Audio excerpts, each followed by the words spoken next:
After we do the decording and the detox and we've cleared what we need to clear away, that's when we go in and we do our healing techniques. And in this particular instance, with the emotional stress that we've been clearing and that we want to address, we are going to do a clearing of emotional walls in the brain, which is a combination of an energetic and physiological alignment. Mm-hmm. So we're going to clear emotional walls in the brain, and then we're going to get her really, really centered by aligning the pranic tube. When you grid the skull, you begin here at this point between the brow, between the eyebrows, and you do a midline back this way, and then in segments you come across, and you're always coming to this same point here. But you don't start at the same point. No, because you're gridding, you want to cover the full terrain. Okay. So you're gridding like so, like this, to get all those segments. Then you come and do this half of the head.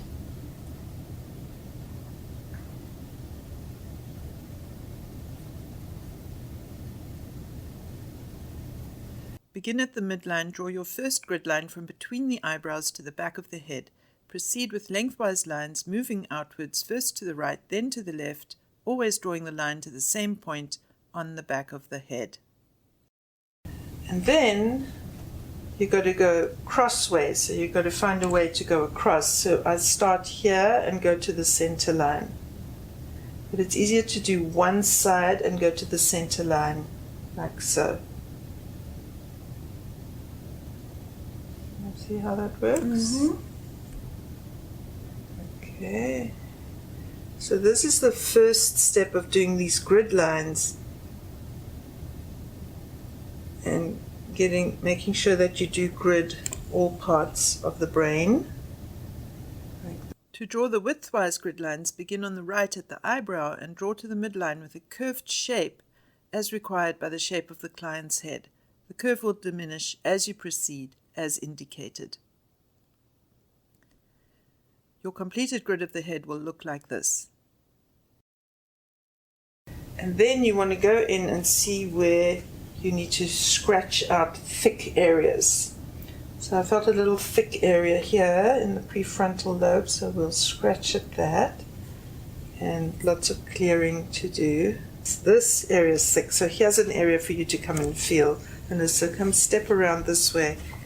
I'll pass this to you and just feel the scratching in there, and you'll be able to, if you move it, you'll find the thick area, and then when you find the thick area, that's where you scratch there. You feel it's very palpable in that, yes, that section.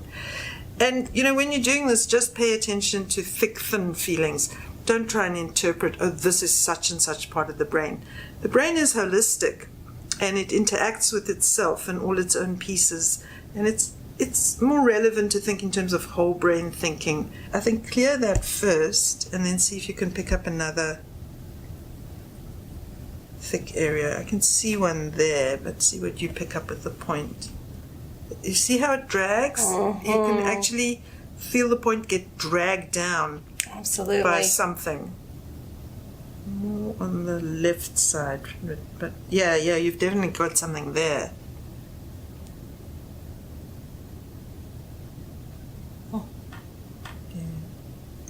Strong. It feels like it wants to pull something out of there. Really? Should we do an extraction? Ask it, do you need to do an extraction? I think so. Okay, I'll go get the extraction tool.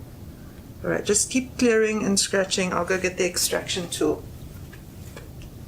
You felt something here, correct? Right in here. In here, okay. Mm-hmm. So what you do is you take the extraction tool, and so there's old etheric tissue that's hardened in there, and it forms like a netting, and what you're going to do is you're going to insert this into the netting, and it's going to get hooked onto these little points of the spirit cords, and you're going to pull it out. Okay. So that's the thing to remember. And you felt it there. So the thing is to drill in until you can feel it with this tip. And there it is. I can feel it quite strongly. Now, you want to keep drilling until you feel that it's okay to start extracting. And I can already tell from how it feels here that this is going in to her system. It's going in past her throat chakra, maybe even to the heart. So be aware that it's got to pull out from who knows where the netting. So you'll, ooh. Yeah. And then I twist it. Yeah, keep turning it, keep rotating it, keep rotating and going in towards hers until the crystal's almost touching her physical body. That's it. There. Oh, there. Okay. See that? Those reactions that she's getting? Stop, because that's strong. That's a strong reaction to something energetic that's going on. You do a little test, pulling the crystal away from her, and see if everything is coming with you. So you're sort of checking, is everything coming with you? Yeah, it is, isn't it? Yeah, it's breaking free from whatever it's, yeah.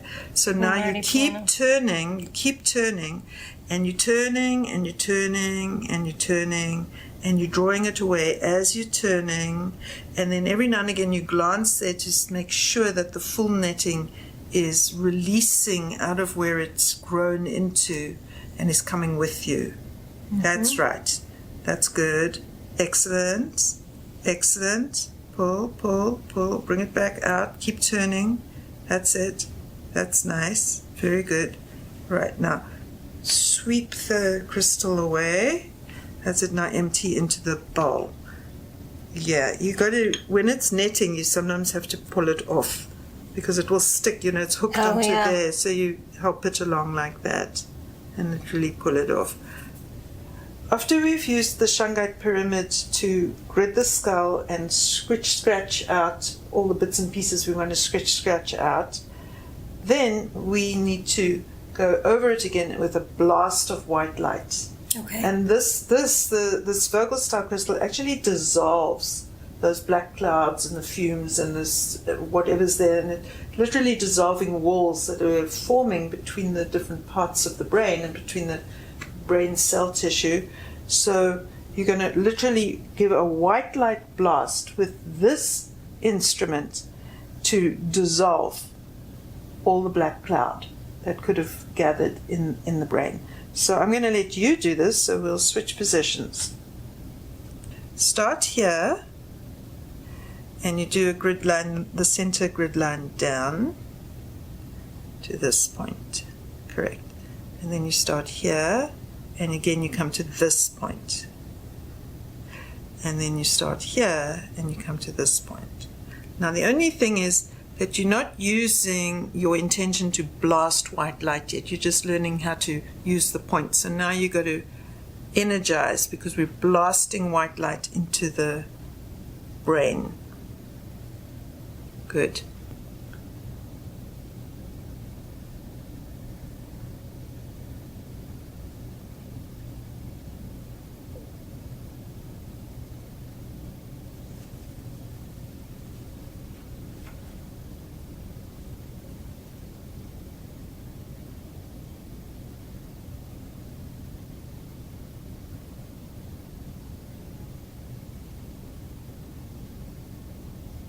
Could a lightning quartz replace the Vogel?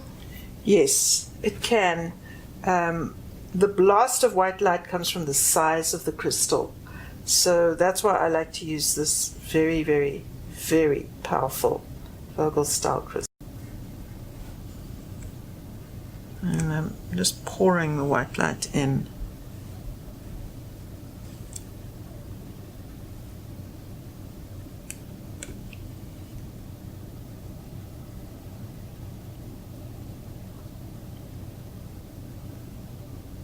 Through the chakra. The Pranic tube is a column that runs through the entire length of the body. It's the equivalent of the spine and spinal cord, Okay. but it's the energetic version, and it's actually where the chakra energy sources from, is that central column, the Pranic tube, which runs from here to beyond the feet there, And it's just a central column that is the carrier of the chakras and the flow, the channel between the chakras. So we're going to realign the pranic tube, and then, very exciting and very interesting, each of the chakras has little filaments or antennae that come off them. And what we're going to do is we're going to comb the filaments or antennae for the root chakra and comb the filaments and antennae for the crown chakra, so that we've got this really smooth, energetic alignment through the whole system. Yeah. For the pranic tube adjustment, I like to stand at the head, lean over to the solar plexus, and begin there. And what I'm using is a smoky quartz celestial and a kunzite needle.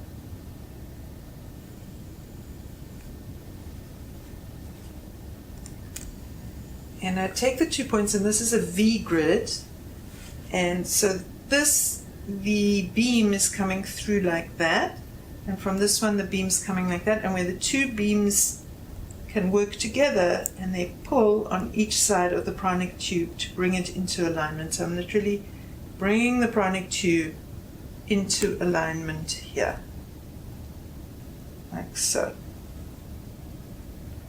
And I bring it all the way beyond the crown chakra, just like that. And as always, I repeat 3 times at least, yeah. So I come here, and again the backwards walking is quite important. Into here, and now I have to start smoothly stepping back. So, good. Right, want to give it a try? Yes.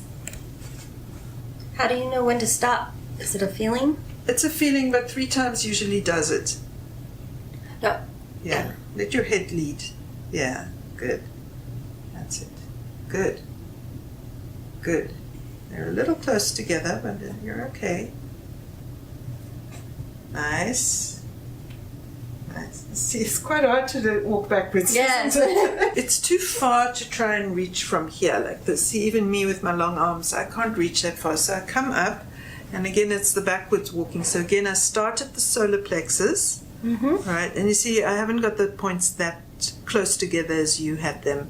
You were more like this. Mm-hmm. It's a little bit wider. Okay. Okay, and then I come from here, so smooth, smooth, smooth, smooth, and now I have to start walking backwards, and smooth, and in the middle, and beyond the feet, et voila.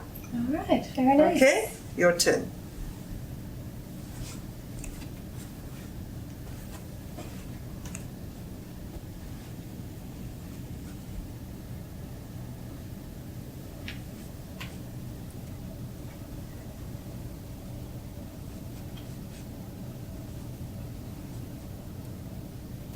Voila. Voila, yes, you're going to say voila. Okay, so the refinement is simply this. As much as possible, I face the head when I'm working.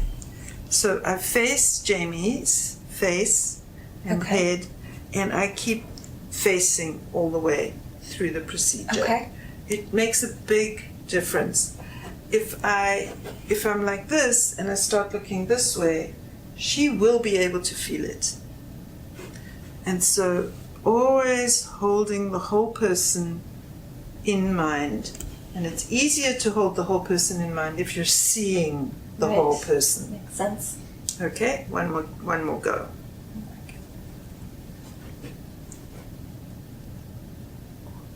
That's it. And start stepping backwards now. It will make it easier to be facing her all the way through. Good. Good, and keep on coming. That's it. And you stayed more central this time. And excellent. Well, so to comb the filaments, you can use the aragonite. Okay. And then literally you comb the filaments with the aragonite. Thanks. Okay. But the ideal material is scolecite. Now, believe it or not, this is the same material. Wow. Looks so different. It is so hard to believe. And you can use it in either form. So this is scolecite in its raw form. Never hold this over people's eyes. It flakes, it crumbles. Okay. And in any case, when you work over people's faces, they must close their eyes. So make sure of that. And you can use this one or this one. So this is polished and it's smooth and it's not crumbly. And this one is going to flake and, it's unstable material. That's obviously stabilized because it's been worked on. Mm-hmm. And so this one, it's got all its points. And so like any sweeper or multi-pointed crystal, it does a lot in one go. And that's the action of it. This one is actually really nice as well, because what you do is you can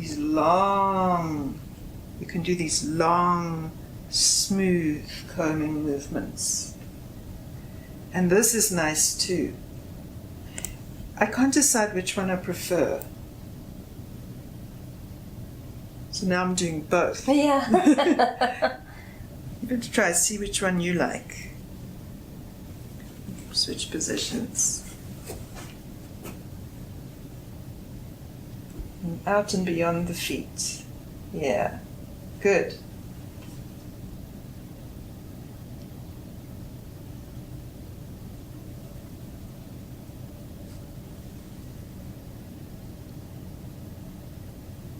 Nice. You see, you're feeling them, aren't you? Mm-hmm. And those are the antennae that keep us grounded. Those are like the hairs coming off roots that actually pick up the water from the soil.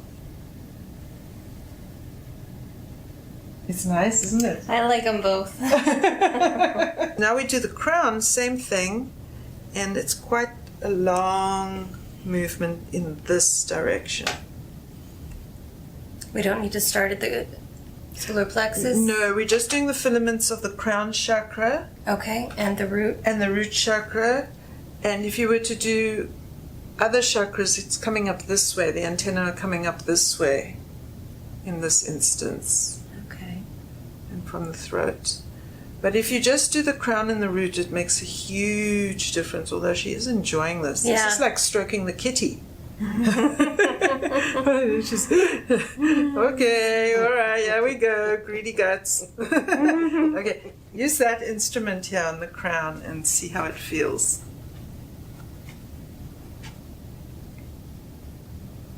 Kind of like a feather? Yeah. Feather.